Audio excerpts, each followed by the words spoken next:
लगता है आज ज्यादा हो गई है यार। घर कैसे जाऊंगा?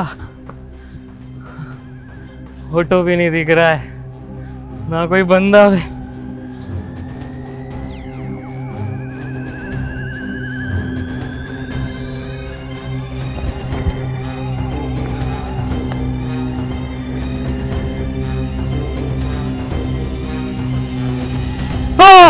नमस्कार, मैं हूं कंचन अवस्थी और आप सभी लोगों का स्वागत करती हूं क्राइम चक्र के इस नए एपिसोड में एक नई कहानी के साथ।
लगता है आज ज्यादा हो गई है यार। घर कैसे जाऊंगा?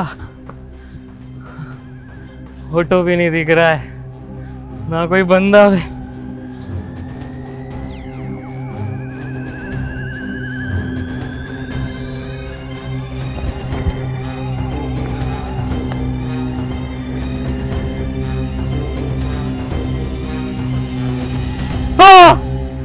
नेहा नाम की लड़की छोटे से गांव से आकर शहर में अपने परिवार से दूर काम ढूंढ रही थी।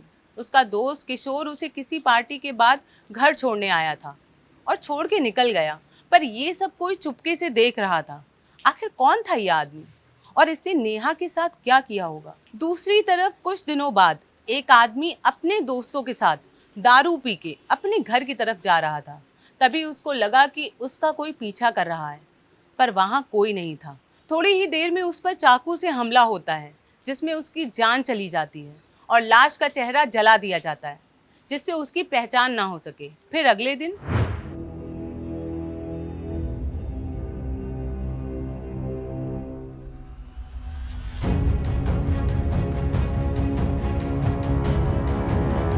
क्या हुआ?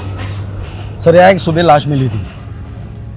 बॉडी की पहचान होना बहुत मुश्किल था। सर चेहरा बुरी तरह जला के खराब कर दिया था और गर्दन पे और शरीर पे वार किए थे। बॉडी कहाँ है? सर हमने बॉडी को पीएम के लिए भेज दिया है। सर आपको इन्फॉर्म किया था पर थोड़ा लेट हो गया सर। यहाँ पर भीड़ जमी हुई थी, उनको हटाने में टाइम लग गया। और ये मर्डर कब हुआ था? सर एग्जैक्ट टाइम पता नहीं, शायद रात को हुआ होगा। आसपास किसी ने कुछ देखा? नहीं सर, सर देर रात तक ये गली में कोई आता जाता नहीं है, क्योंकि लूटपाट और मारपीट के बहुत सारे केसेस हो चुके हैं सर। पर इस गली के पास एक आदमी ने एक बेवड़े को जाते टाइम देखा था, शायद उसकी हत्या हुआ ही। और कोई जानकारी? नहीं सर। एक अकेला बेवड़ा चाकू पे गिर के तो नहीं मर सकता, और ना ही अपना चेहरा खुद जला सकता है। हो सकता है कि कोई दूसरा इंसान यहाँ आया हो। एक काम करो, आसपास पूछताछ करो, शायद किसी ने कुछ देखा हो। जी सर।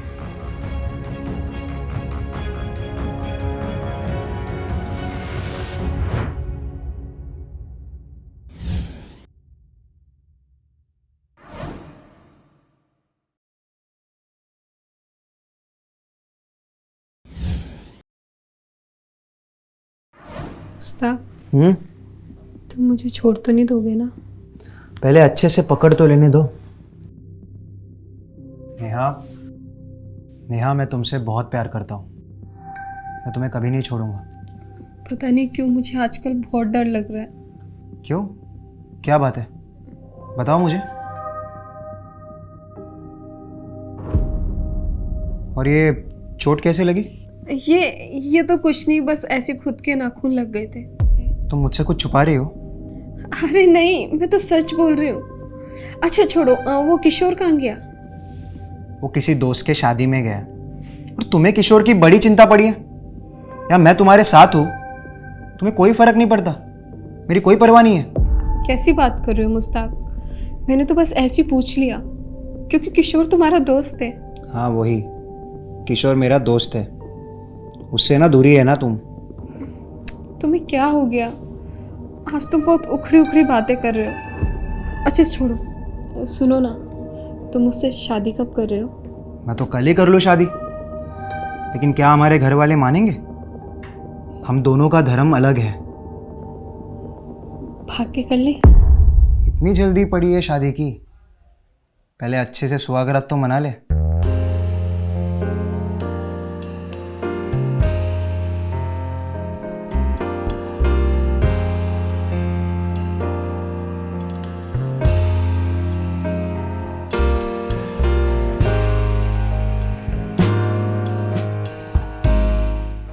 मुश्ताक और नेहा एक दूसरे से बहुत प्यार करते थे, पर दोनों अलग अलग धर्मों से थे, जिसके कारण उनको उनका भविष्य साथ में दिख नहीं रहा था।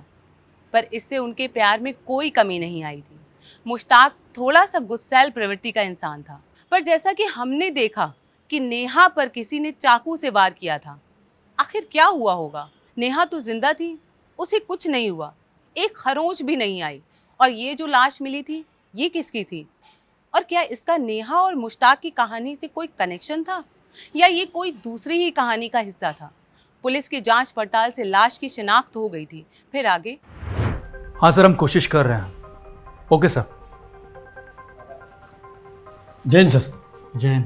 बॉडी की शनाख्त हो गई। ये पीएम रिपोर्ट। किसकी लाश है? सुबोध कुमार नाम का लड़का था, कुछ ही दिन पहले शहर में आया था। उसके बारे में मैंने पता करने की कोशिश की, पर कुछ हाथ नहीं लगा। कहाँ से आया था ये? पीरपुर गांव का लड़का है, कुछ ही दिन पहले यहाँ शिफ्ट हुआ था। सर शिफ्ट होने का कारण पता नहीं चला। इसकी कॉल डिटेल्स और लोकेशन डिटेल्स? सर उसका नंबर नया था, वो उसने यहाँ आकर लिया था, इसलिए उसके नंबर पे ज़्यादा कॉल आए नहीं थे। पर सर जिस दिन उसकी हत्या हुई, उस दिन एक नंबर से उसके नंबर पे फ़ोन आया था। किस नंबर से फ़ोन आया था? कोई किशोर दुबे नाम का लड़का है। किशोर दुबे? उठा के लाओ इससे। हो सकता है कि इससे कोई जानकारी मिले, शायद इसी ने खून किया हो। अक्सर दारू के नशे में लोग अपना आपा खो के ऐसी वारदात को अंजाम देते हैं। सर मैंने एक टीम किशोर के घर भेज दी थी, वो किसी के शादी में गया है, वो घर पर नहीं है। शादी में गया है कि फरार है? कब से गायब है? सर मर्डर के कुछ दिन पहले। शादी में जाना, वो भी जुर्म के समय, जुर्म की प्लानिंग करने का बहाना होता है। मुझे ऐसा लगता है कि किशोर ने सुबोध को मारा है। सर मैंने किशोर के घर के बाहर ऑलरेडी एक टीम रखी है, और सर जहाँ वो शादी के लिए गया है वहाँ के थाने को भी मैंने बता दिया है। सर वो जल्दी हमारे हाथ लग जाएगी। गुड।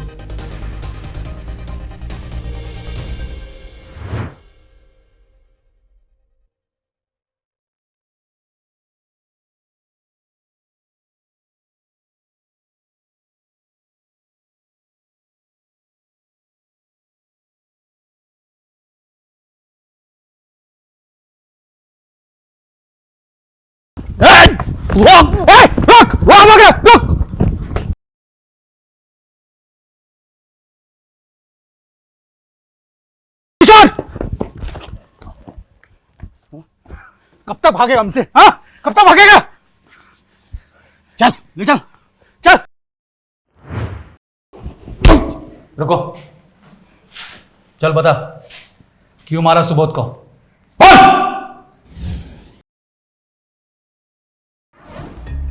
कौन सुबोध सर? अच्छा, तू अभी सुबोध को भी नहीं जानता है? थोड़ी देर में हम लोग को भी नहीं पहचानेगा तू। लगता है सर इसके सर पे ना चोट लगी है, इसलिए इसकी याददाश्त चली गई है। पुलिस को देख के अच्छे अच्छों की याददाश्त चली जाती है, लेकिन जब लाठियां पड़ती है ना तो वापस भी आ जाती है। सर मैं सच कह रहा हूँ, मैं नहीं जानता, मैंने नहीं मारा सुबोध को, सच कह रहा हूँ सर। सर इसकी याददाश्त तो वापस आ गई बिना डंडे खाए। ये सुबोध को पहचानने लगा। अभी धीरे धीरे सब सच भी बोलेगा। क्यों किशोर? सर मैं सच कह रहा हूँ, मैंने नहीं मारा सुबोध को सर, आप मेरी बात मानिए सर। तो सुबोध के नंबर पे आखिरी कॉल तेरे नंबर से क्यों गया था? वो फोन तो सर मैंने उसको दारू पीने के लिए बुलाने के लिए किया था सर। अच्छा, तू अनजान लोगों के साथ दारू भी पीता है? नहीं सर, मैं उसे जानता हूँ, पर बहुत अच्छे से नहीं जानता, बस थोड़ा बहुत जानता हूँ सर। कैसे जानता है? अब वो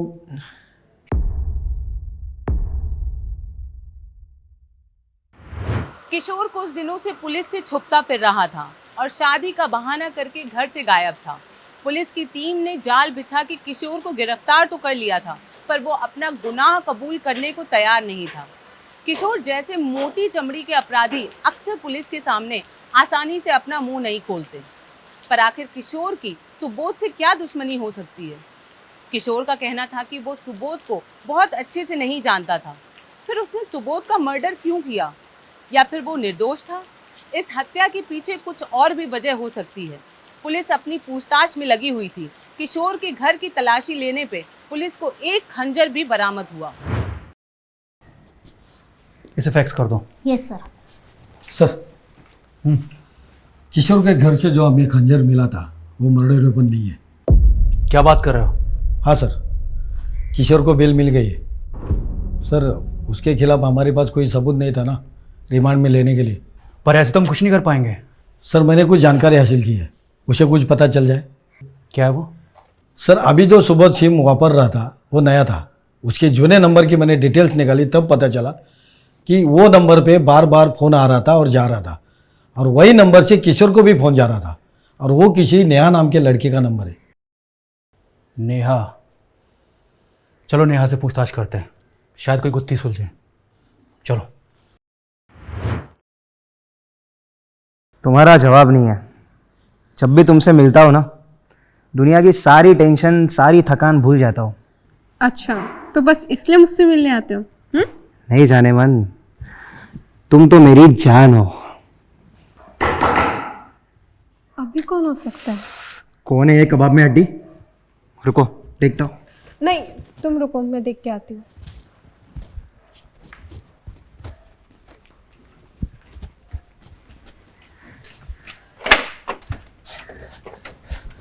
किशोर तू? मुस्तक भाई का है? वो तो अंदर है। मुस्तक भाई, किशोर तू यहाँ? जल्दी से कट लो यहाँ से। पर हुआ क्या है?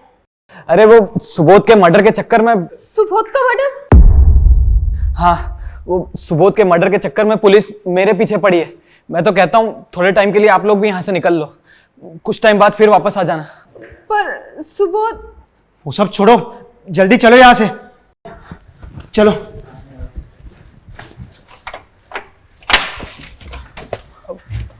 हाँ भाग रहे हो? हाँ ले चलो तीनों को। चल चल सर। सुनिए तो, सुनिए।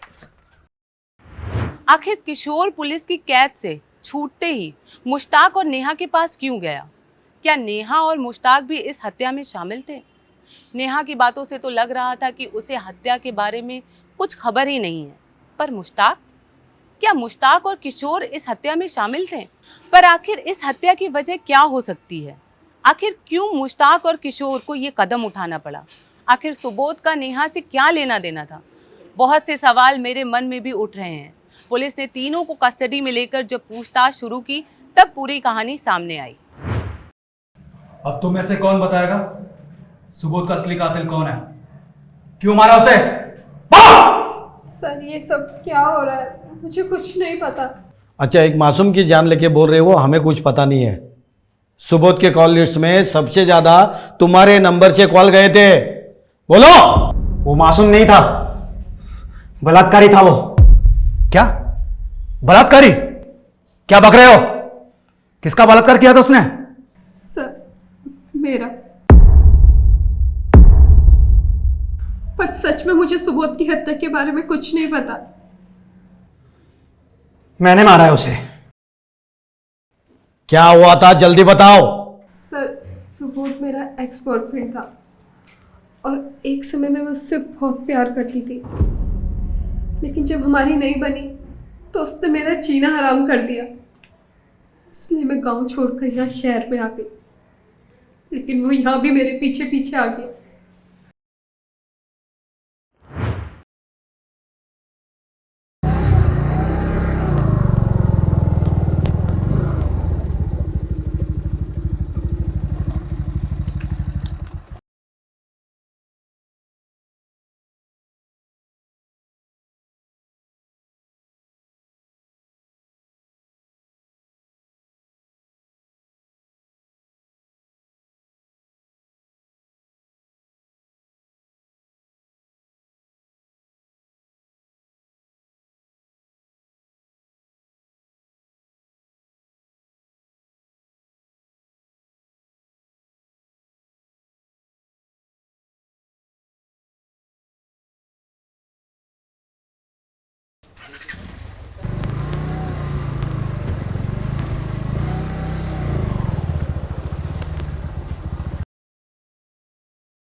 गैर मर्दों के साथ घूमना फिरना मौज मस्ती करना इसी सब के लिए छोड़ा था ना तूने?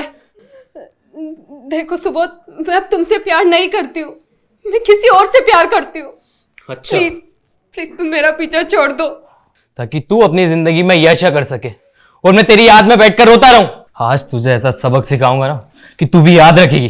सुबोध छोड़ो, सुबोध क्या कर रहे हो? सुबोध छोड़ो मुझे, सुबोध।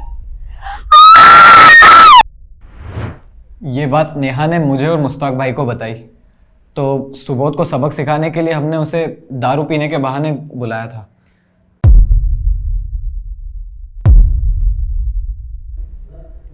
उसके बाद मैंने उसे बहुत समझाने की कोशिश की ताकि बात आगे ना बढ़े, फिर वो मानने को तैयार ही नहीं था। उसके बाद मैंने किशोर और सुबोध को अपने अपने घर निकलते हुए देखा और मैंने सुबोध का पीछा किया।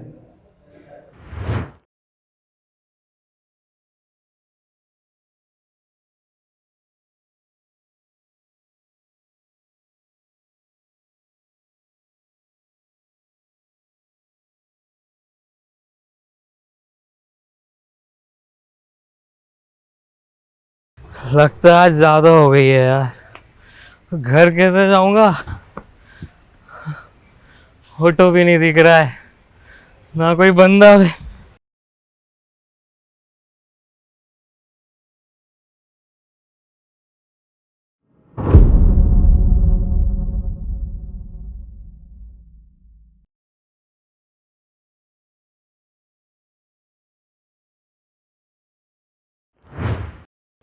अगर सुबोध ने नेहा का रेप किया था तो आप पुलिस का सहारा ले सकते थे। पुलिस उसे कड़ी से कड़ी सजा दिलवाती, कानून हाथ में लेने की क्या जरूरत थी? अब आगे की जिंदगी जेल में काटना।